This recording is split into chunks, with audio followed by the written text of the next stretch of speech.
constant hum of traffic on the busy N2, the yellow glow of headlights coming and going, reflected off the cliff nearby.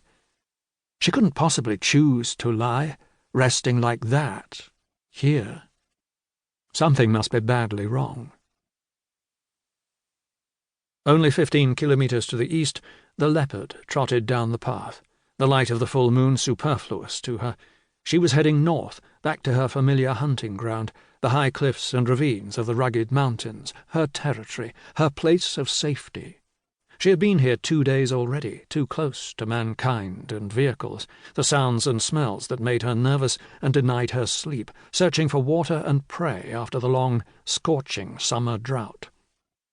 This was the route she had come, 2 tracks twisting down the slope. She wanted to retrace it, then cross the tar road past the big dam where she could already scent the water, and then into the mountains. A hum made her halt. Faint, but getting louder.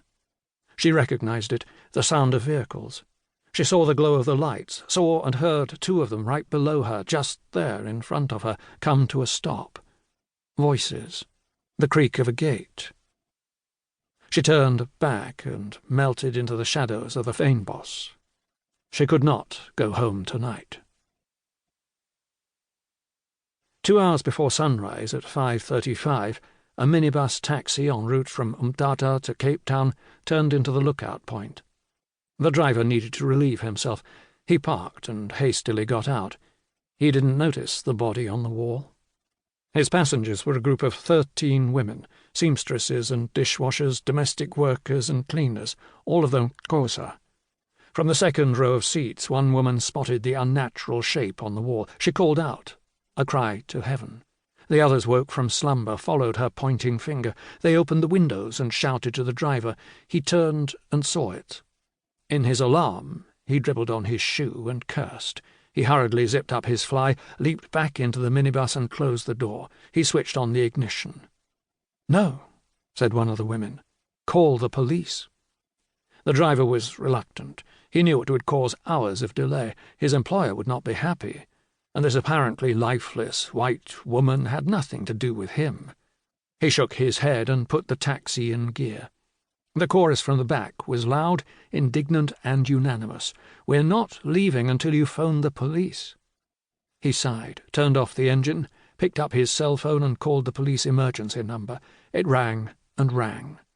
While it rang, he got out again and cautiously approached the body. He stared until he had convinced himself that she really was dead. The policewoman who answered the phone asked him to slow down, speak slowly, in English. He reported what he saw and answered long, detailed questions about the location. Eventually, he could ring off. He hurried back to his minibus, intending to drive away, but the 13 Xhosa women scolded him again. "We can't leave her like this, all on her own." The lookout point in Solaris Pass was almost equidistant from Grabo and Gordons Bay, so initially there was some confusion about jurisdiction. The first police vehicle found a remarkable scene, unique to this southern tip of Africa. 13 women, in the last stretch of dark before daybreak, standing in a semicircle around the body and quietly singing hymns, while the taxi driver stood to one side looking on.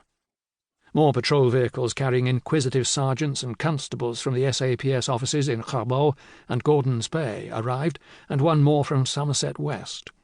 By dawn, there was a general trampling of the crime scene and a traffic jam on the N2, with drivers behaving in their usual sheep-like way on seeing a mass of police cars beside the road. As a consequence, the Somerset West detectives only got there after 8, and the pathologist, videographers and forensic team only an hour later. Just before 10 in the morning, the pathologist announced that the cause of death was most likely blunt trauma to the back of the skull, but she had been killed somewhere else, and it seemed as though the body had been washed with an excessive amount of bleach, normal, household bleach. He could smell it clearly, and the white patches on the head and pubic hair confirmed it. There was no sign of her clothes or any possessions. The ambulance transported her, unidentified and anonymous, to the state mortuary in Salt River. It was Tuesday, the 16th of May.